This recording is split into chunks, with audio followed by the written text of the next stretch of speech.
ನಮಸ್ಕಾರ ಸ್ನೇಹಿತರೆ, ಕನ್ನಡಿಗ ಚಾನಲ್ ವೈಟಿಗೆ ತಮ್ಮೆಲ್ಲರಿಗೂ ಸ್ವಾಗತ. ನಾನಿವತ್ತು ಬೆಳಗಾವಿ DCC ಬ್ಯಾಂಕಿನ ರಣರೋಚಕ ಒಂದು ಕಥಾ ಸಂಚಿಕೆಯನ್ನು ಈ ಮೂಲಕ ತಮಗೆ ತಲುಪಿಸಲಿಕ್ಕೆ ಬಯಸಿದ್ದೇನೆ. ನಿಜಕ್ಕೂ ಕೂಡ ಇದು ರಣರೋಚಕವಾಗಿರ್ತಕ್ಕಂಥ ಮದಗಜಗಳ ಆಗಮನದ ಒಂದು ಸುದ್ದಿ. ಈಗ ಈ ಚುನಾವಣೆ ನಿಜಕ್ಕೂ ಕೂಡ ಇದು ಯಾವಾಗಲೂ ಕೂಡ ಎಷ್ಟೊಂದು ಪರಿಣಾಮಕಾರಿಯಾದಂಥ ರಣರೋಚಕ ಕ್ಷಣಗಳನ್ನು, ರಣರೋಚಕ ದಿನಗಳನ್ನು ಹಾಗೂ ಇಂಥ ಒಂದು ಜಿದ್ದಿನ ಪ್ರಯತ್ನಗಳನ್ನು ಕೂಡ ನಾವು ಇಲ್ಲಿಯವರೆಗೂ ಕೂಡ DCC ಬ್ಯಾಂಕಿನ, ಅದು ಬೆಳಗಾವಿ DCC ಬ್ಯಾಂಕಿನ ಚುನಾವಣೆಯಲ್ಲಿ ಅಭ್ಯರ್ಥಿಗಳ ಒಂದು ಅಬ್ಬರವನ್ನು ನೋಡಿದ್ದೇನೆ ನಮಗೆ ಇತಿಹಾಸದಲ್ಲಿಯೇ ಗೊತ್ತಿಲ್ಲ. ಹೀಗಿರುವಾಗ ಈ ವರ್ಷ ಈ ಸಲ ನಡೀತಿರ್ತಕ್ಕಂಥ ಬೆಳಗಾವಿಯ DCC ಬ್ಯಾಂಕ್ ಚುನಾವಣೆ ರಾಜ್ಯವನ್ನೇ ತನ್ನತ್ತ ಸೆಳೆದು ಕಣ್ಮನ ಸೆಳೀತಾ ಇದೆ ಅನ್ನುವಂಥ ಭಾವನೆಗಳು ಕೂಡ ರಾಜ್ಯದ ಜನತೆಗೆ ಅರಿವಿಗೆ ಬರ್ತಾ ಇದೆ. ಯಾಕಂದರೆ ಬೆಂಗಳೂರನ್ನು ಹೊರತುಪಡಿಸಿದರೆ ಎರಡನೇ ಅತಿ ದೊಡ್ಡ ಜಿಲ್ಲೆ ಅಂತಂದ್ರೆ ಬೆಳಗಾವಿ ಜಿಲ್ಲೆ. ಈ ಬೆಳಗಾವಿ ಜಿಲ್ಲೆಗೆ ತನ್ನದೇ ಆದಂತಹ ಭೌಗೋಳಿಕ ಇತಿಹಾಸ ಹಾಗೂ ಹೋರಾಟಗಾರರ ಇತಿಹಾಸವನ್ನು ಹೊಂದಿರತಕ್ಕಂಥ ಒಂದು ಪ್ರಮುಖ ಜಿಲ್ಲೆ ಅಂತಲೇ ನಾವು ಈ ಜಿಲ್ಲೆಯನ್ನು ಭಾವಿಸ್ಬೋದು. ಹೀಗಿರುವಾಗ ಈ ಜಿಲ್ಲೆಗೆ ಇರತಕ್ಕಂಥ ಪಾವಿತ್ರ್ಯತೆ ಹಾಗೂ ಘನತೆ, ಗಾಂಭೀರ್ಯ ಅದನ್ನು ಕೂಡ ಮೆಲುಕು ಹಾಕಿದಾಗ ಈ ಜಿಲ್ಲೆಯ ಕೊಡುಗೆ ರಾಜ್ಯಕ್ಕೆ ಕಡಿಮೆ ಏನೂ ಇಲ್ಲ ಅನ್ನುವಂಥ ಭಾವನೆಗಳು ಕೂಡ ನಮ್ಮಲ್ಲಿ ಮೂಡುವುದು ಕೂಡ ಸಹಜ.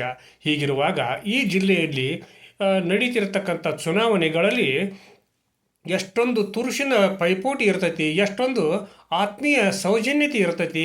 ಆಮೇಲೆ ಒಬ್ಬರಿಗೊಬ್ಬರು ಯಾವುದೇ ಕಾರಣಕ್ಕೂ ಕೂಡ ತಮ್ಮ ಭಿನ್ನಾಭಿಪ್ರಾಯಗಳು ಏನೇ ಇರಲಿ, ಯಾವುದೇ ಪಾರ್ಟಿ ಪಕ್ಷ ಪಂಗಡಗಳೇನೇ ಇರಲಿ, ಆದರೆ ಚುನಾವಣಾ ಸಂದರ್ಭದಲ್ಲಿ ಯಾವತ್ತೂ ಕೂಡ ಸೇಡಿನ ಮನೋಭಾವನೆಯನ್ನು ಇಟ್ಟುಕೊಂಡು ರಾಜಕಾರಣವನ್ನು ಮಾಡಿರ್ತಕ್ಕಂಥ ಜಿಲ್ಲೆ ಬೆಳಗಾವಿ ಜಿಲ್ಲೆ ಅಲ್ಲ ಅನ್ನುವಂಥ ಹೆಗ್ಗಳಿಕೆಗೂ ಕೂಡ ಪಾತ್ರವಾಗಿರ್ತಕ್ಕಂಥ ಒಂದು ಹೆಮ್ಮೆಯ ಜಿಲ್ಲೆ ಅನ್ನುವಂಥ ಭಾವನೆ ಪ್ರತಿಯೊಬ್ಬರಲ್ಲಿಯೂ ಕೂಡ ಹೀಗೆ ಇದೆ.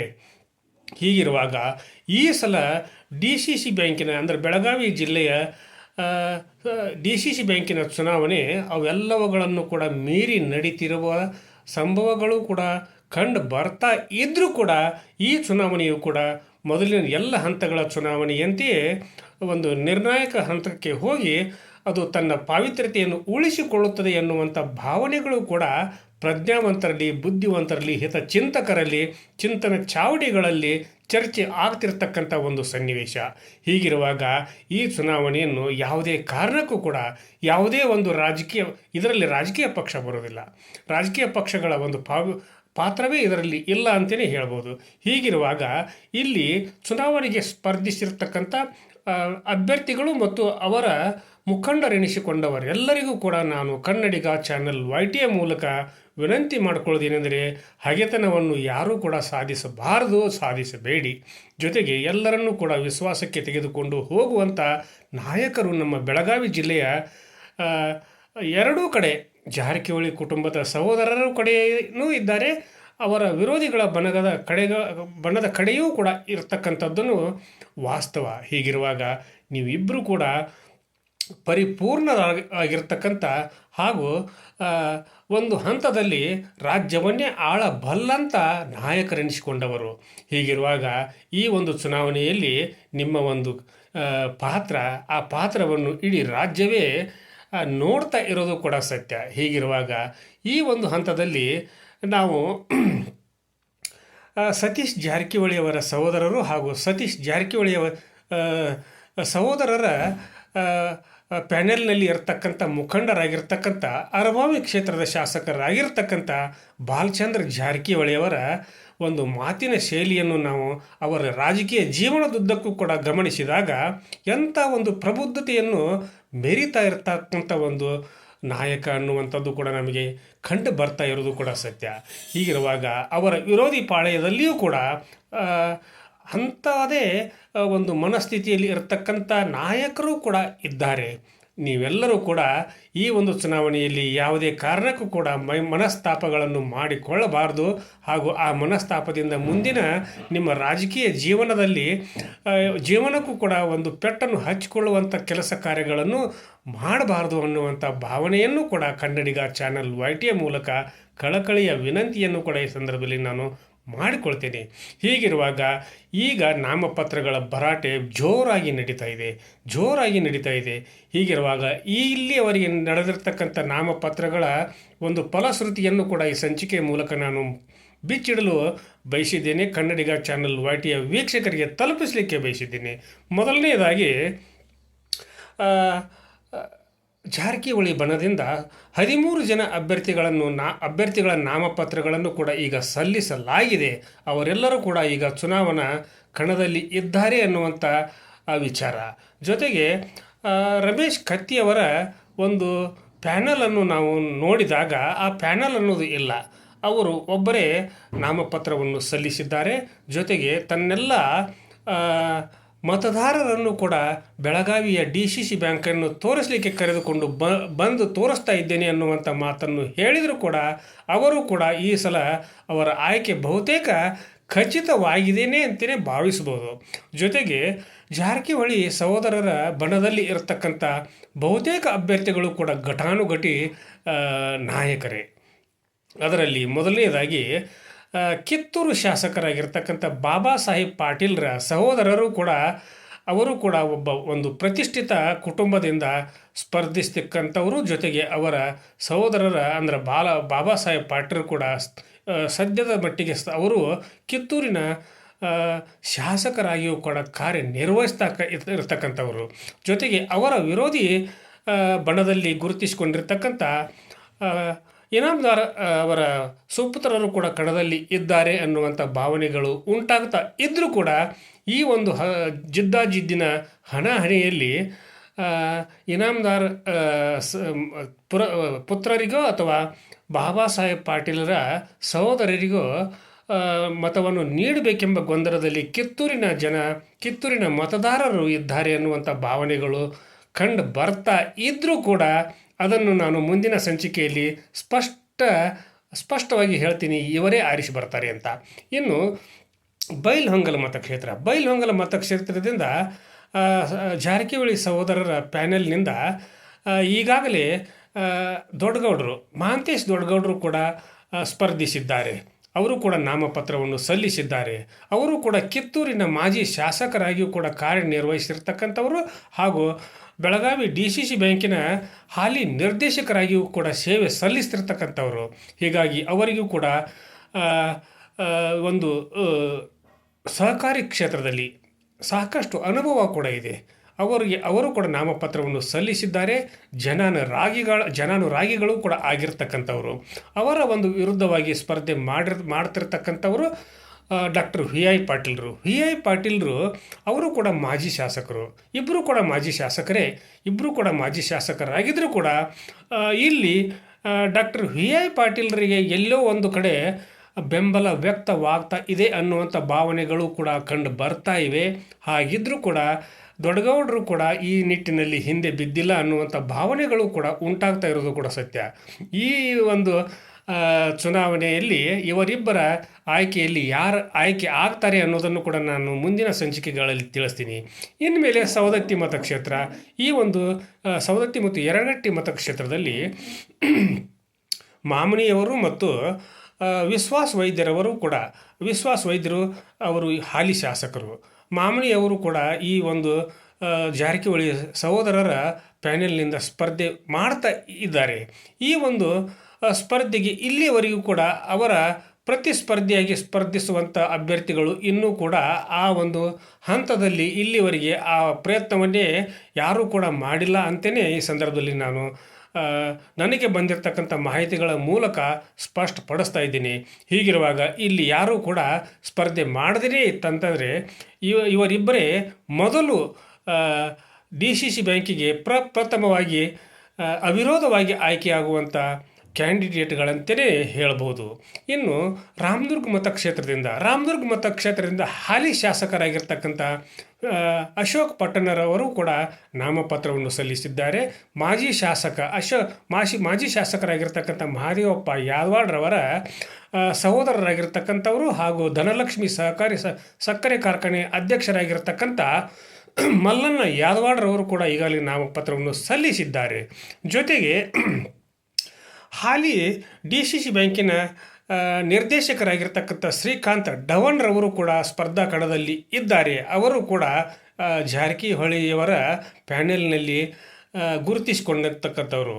ಈ ಮೂವರ ಒಂದು ಪೈಪೋಟಿ ಜೋರು ಆಗಿದ್ದರೂ ಕೂಡ ಇಲ್ಲಿ ಎಲ್ಲೋ ಒಂದು ಕಡೆ ಅಶೋಕ್ ಪಟ್ಟಣವರಿಗೆ ಕಾಣದ ಕೈಗಳು ಸಹಾಯ ಮಾಡ್ತಾ ಇವೆ ಅನ್ನುವಂಥ ಭಾವನೆಗಳು ಕೂಡ ಉಂಟಾಗ್ತಾ ಇರೋದರಿಂದ ಈ ಸಲ ಅವರು ತಮ್ಮ ಒಂದು ಕುರ್ಚಿಯನ್ನು DCC ಬ್ಯಾಂಕ್ ಬೆಳಗಾವಿಯಲ್ಲಿ ಹಿಡ್ಕೊಳ್ತಾರೆ ಅನ್ನುವಂಥ ಭರವಸೆಯ ಮಾತುಗಳು ಅಲ್ಲಿಯ ಜನರಲ್ಲಿ ಮಾತಾಡ್ತಾ ಇರತಕ್ಕಂಥದ್ದು ಕೂಡ ಸ್ಪಷ್ಟ. ಅವರು ಕೂಡ ಈ ಸಲ ಬೆಳಗಾವಿಯ DCC ಬ್ಯಾಂಕಿಗೆ ಆಯ್ಕೆಯಾಗುವಂಥ ಎಲ್ಲ ಲಕ್ಷಣಗಳು ಕೂಡ ಕಂಡು ಬರ್ತಾ ಇವೆ ಅನ್ನುವಂಥ ಭಾವನೆಗಳು ಕೂಡ ನನಗೆ ಬಂದಿರತಕ್ಕಂಥದ್ದು. ಅದನ್ನು ಕೂಡ ನಾನು ಬಲ್ಲ ಮೂಲಗಳಿಂದ ತಿಳ್ಕೊಂಡಿರ್ತಕ್ಕಂಥದ್ದು. ಆಮೇಲೆ ಇನ್ನು ಅರಬಾವಿ ಮತ್ತು ಗೋಕಾಕ್ ತಾಲೂಕಿನಿಂದ ಅವಿರೋಧವಾಗಿ ಆಯ್ಕೆ ಮಾಡುವಂಥ ಒಂದು ಕಸರತ್ತು ನಡೆದಿದ್ದರೂ ಕೂಡ ಅಲ್ಲಿಯೂ ಕೂಡ ಪೈಪೋಟಿ ಏರ್ಪಡಬಹುದು ಅನ್ನುವಂಥ ಮಾತುಗಳು ಕೇಳಿ ಬರ್ತಾ ಇವೆ. ಮುಂದೇನಾಗ್ತೈತಿ ನೋಡೋಣ. ಆಮೇಲೆ ಬೆಳಗಾವಿ ಗ್ರಾಮೀಣ ಮತಕ್ಷೇತ್ರದಿಂದ ಸತೀಶ್ ಜಾರಕಿಹೊಳಿಯವರ ಸುಪುತ್ರರಾಗಿರ್ತಕ್ಕಂಥ ರಾಹುಲ್ ಜಾರಕಿಹೊಳಿಯವರು ಹೆಚ್ಚು ಕಡಿಮೆ ಅವರು ನಿರ್ದೇಶಕ ಸ್ಥಾನಕ್ಕೆ ಆಯ್ಕೆ ಆಗಿದ್ದಾರೆ, ಅವಿರೋಧವಾಗಿ ಆಯ್ಕೆ ಆಗ್ತಾರೆ ಅನ್ನುವಂಥ ಭಾವನೆಗಳು ಉಂಟಾಗಿವೆ. ಅದು ಕೂಡ ನಿಜವಾಗುವಂಥ ಎಲ್ಲ ಲಕ್ಷಣಗಳು ಕೂಡ ಕಂಡು ಬರ್ತಾ ಇವೆ. ಇನ್ಮೇಲೆ ಅತನಿ ಕ್ಷೇತ್ರದಿಂದ ಮಾಜಿ ಉಪಮುಖ್ಯಮಂತ್ರಿಗಳು ಹಾಲಿ ಶಾಸಕರು ಆಗಿರ್ತಕ್ಕಂಥ ಲಕ್ಷ್ಮಣ ಸವದಿಯವರು ಈಗ ನಾಮಪತ್ರ ಸಲ್ಲಿಸುವಂಥ ಭರಾಟೆಯಲ್ಲಿ ಇದ್ದಾರೆ. ಅವರ ಒಂದು ವಿರುದ್ಧವಾಗಿ ಮಾಜಿ ಶಾಸಕರಾಗಿರ್ತಕ್ಕಂಥವರು ಮಹೇಶ್ ಕುಮಟಳ್ಳಿಯವರು ಕೂಡ ಈ ಸಲ ಸ್ಪರ್ಧೆ ಮಾಡ್ತಾ ಇದ್ದಾರೆ. ಅವರನ್ನು ರಮೇಶ್ ಜಾರಕಿಹೊಳಿಯವರ ಅಭ್ಯರ್ಥಿ ಅಂತಲೇ ಕರೀತಾರೆ. ಹೀಗಿರುವಾಗ ಇವರಿಬ್ಬರ ಒಂದು ಪೈಪೋಟಿಯಲ್ಲಿ ಸಲೀಸಾಗಿ ಆಯ್ಕೆ ಆಗುವಂಥ ಎಲ್ಲ ಲಕ್ಷಣಗಳನ್ನು ಹೊಂದಿರತಕ್ಕಂಥ ಲಕ್ಷ್ಮಣ ಸವದಿಯವರು ಈ ಸಲ ಅಚಾನಕ್ ಅಂತಂದ ಅವರು ಆಯ್ಕೆಯಾಗುವ ಎಲ್ಲ ಲಕ್ಷಣಗಳು ಕೂಡ ಇವೆ. ಅವರಿಗೂ ಕೂಡ DCC ಬ್ಯಾಂಕಿನ ಬಾಗಿಲು ತೆರೆದಿದೆ ಅಂತಲೇ ಹೇಳ್ಬೋದು. ಆಮೇಲೆ ಕಾಗವಾಡ ಕ್ಷೇತ್ರದ ಹಾಲಿ ಶಾಸಕರು ಲಕ್ಷ್ಮಣ ಸವದಿಯವರ ಆಪ್ತ ಮಿತ್ರರು ಆಗಿರ್ತಕ್ಕಂಥ ರಾಜು ಕಾಗೆಯವರು ಕೂಡ ಸ್ಪರ್ಧೆ ಮಾಡ್ತಾ ಇದ್ದಾರೆ. ಅವರ ಪ್ರತಿಸ್ಪರ್ಧಿಯಾಗಿ ಮಾಜಿ ಶಾಸಕರ ಪುತ್ರರು ಕೂಡ ಸ್ಪರ್ಧಿಸ್ತಾರೆ. ಅವರಿಬ್ಬರ ಪೈಪೋಟಿಯಲ್ಲಿ ರಾಜು ಕಾಗೆಯವರು ಕೂಡ ಆಯ್ಕೆಯಾಗುವಂಥ ಬಹುತೇಕ ಲಕ್ಷಣಗಳು ಕೂಡ ಕಂಡು ಬರ್ತಾ ಇವೆ. ಹೀಗಿರುವಾಗ ಲಕ್ಷ್ಮಣ ಸವದಿಯವರು, ರಾಜು ಕಾಗೆಯವರು ಕೂಡ ಇವರಿಬ್ಬರು ಕೂಡ ಈ ಸಲ DCC ಬ್ಯಾಂಕಿನ DCC ಬ್ಯಾಂಕಿನಲ್ಲಿ ನಿರ್ದೇಶಕ ಸ್ಥಾನವನ್ನು ಅಲಂಕರಿಸುವಂಥ ಎಲ್ಲ ಮುನ್ಸೂಚನೆಗಳು ಕೂಡ ಕಂಡು ಬರ್ತಾ ಇವೆ. ಆಮೇಲೆ ಇನ್ನು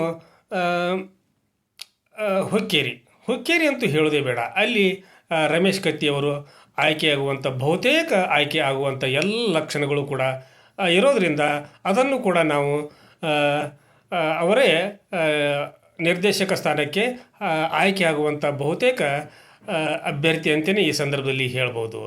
ಆಮೇಲೆ ರಾಯಬಾಗ್ ಕ್ಷೇತ್ರದಿಂದ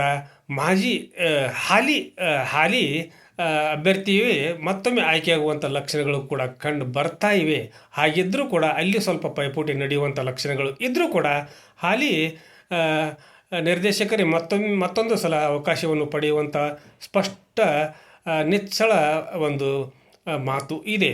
ಹೀಗಿರುವಾಗ ಇನ್ನು ನಿಪ್ಪಾಣಿ ಕ್ಷೇತ್ರದಿಂದ ಮಾಜಿ ಸಂಸದರಾಗಿರ್ತಕ್ಕಂಥ ಜೊಲ್ಲೆಯವರು ನಾಮಪತ್ರವನ್ನು ಸಲ್ಲಿಸಿದ್ದಾರೆ. ಅವರ ಪ್ರತಿಸ್ಪರ್ಧಿಯಾಗಿ ಪಾಟೀಲ್ರು ಕೂಡ ನಾಮಪತ್ರವನ್ನು ಸಲ್ಲಿಸಿದ್ದಾರೆ.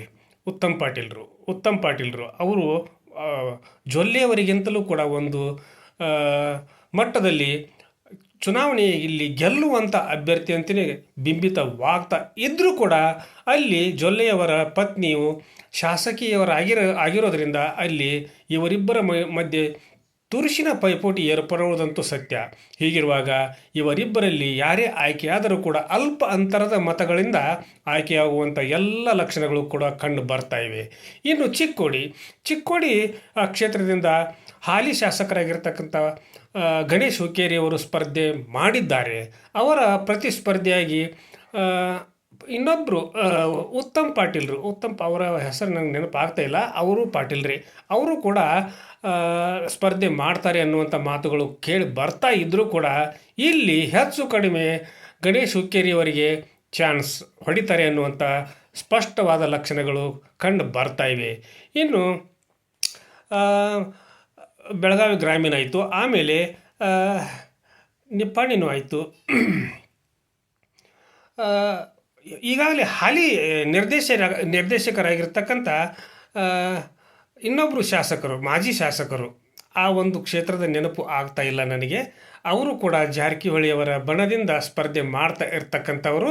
ಅವರು ಖಾನಾಪುರ ಕ್ಷೇತ್ರದ ಮಾಜಿ ಶಾಸಕರಾಗಿರ್ತಕ್ಕಂಥ ಅರವಿಂದ್ ಪಾಟೀಲ್ರಿಗೂ ಕೂಡ ಹೆಸರ ಆಯ್ಕೆಯಾಗುವಂಥ ಎಲ್ಲ ಲಕ್ಷಣಗಳು ಕೂಡ ಇದೆ. ಅವರು ಕೂಡ ಆಗೇ ಆಗ್ತಾರೆ. ಹೀಗಿರುವಾಗ ಇಷ್ಟು ಈ ಒಂದು ಸಂದರ್ಭದಲ್ಲಿ ನಾನು ಹೇಳ್ತಿರ್ತಕ್ಕಂಥ ಚುನಾವಣಾ ಫಲಿತಾಂಶ ಅಂದರೆ ಚುನಾವಣಾ ಫಲಿತಾಂಶ ಅಂತಂದರೆ ಅದು ನಿರೀಕ್ಷಿತ ಫಲಿತಾಂಶ ಅಂತೇಳಿ ತಿಳ್ಕೊಬೋದು. ಹೀಗಿರುವಾಗ ಈ ಚುನಾವಣೆಯಲ್ಲಿ ಯಾರೇ ಗೆದ್ದರೂ ಕೂಡ ಅವರು ಅಲ್ಪ ಮತಗಳ ಅಂತರದಿಂದ ಗೆಲ್ತಾರೆ ಅನ್ನುವಂಥ ಭಾವನೆಯನ್ನು ವ್ಯಕ್ತಪಡಿಸುತ್ತಾ ಇವತ್ತಿನ ಸಂಚಿಕೆಯನ್ನು ಇಲ್ಲಿಗೆ ಮುಗಿಸಿ ನಾಳಿನ ಸಂಚಿಕೆಯೊಂದಿಗೆ ತಮ್ಮ ಜೊತೆಗೆ ಹಾಜರಾಗ್ತೀನಿ. ಆಮೇಲೆ ಈ ನನ್ನ ಸಂಚಿಕೆಯನ್ನು ನೀವೆಲ್ಲರೂ ಕೂಡ ಫೇಸ್ಬುಕ್ನಲ್ಲಿಯೂ ಕೂಡ ನೋಡ್ಬೋದು. ಜೊತೆಗೆ ಎಲ್ಲರೂ ಕೂಡ ಸಬ್ಸ್ಕ್ರೈಬ್ ಆಗದೇ ಇರ್ತಕ್ಕಂಥವ್ರು ಸಬ್ಸ್ಕ್ರೈಬ್ ಮಾಡಿರಿ, ಶೇರ್ ಮಾಡಿರಿ, ಲೈಕ್ ಮಾಡಿರಿ, ಕಮೆಂಟನ್ನು ಕೂಡ ನನ್ನ ಜೊತೆಗೆ ಹಂಚಿಕೊಳ್ಳ್ರಿ ಅಂತ ಹೇಳ್ತಾ ಇವತ್ತಿನ ಸಂಚಿಕೆಯನ್ನು ಮುಗಿಸಿ ನಾಳಿನ ಸಂಚಿಕೆಯೊಂದಿಗೆ ತಮ್ಮ ಜೊತೆಗೆ ಹಾಜರಾಗ್ತೀನಿ. ಅಲ್ಲಿವರೆಗೂ ನನ್ನ ನಮಸ್ಕಾರ.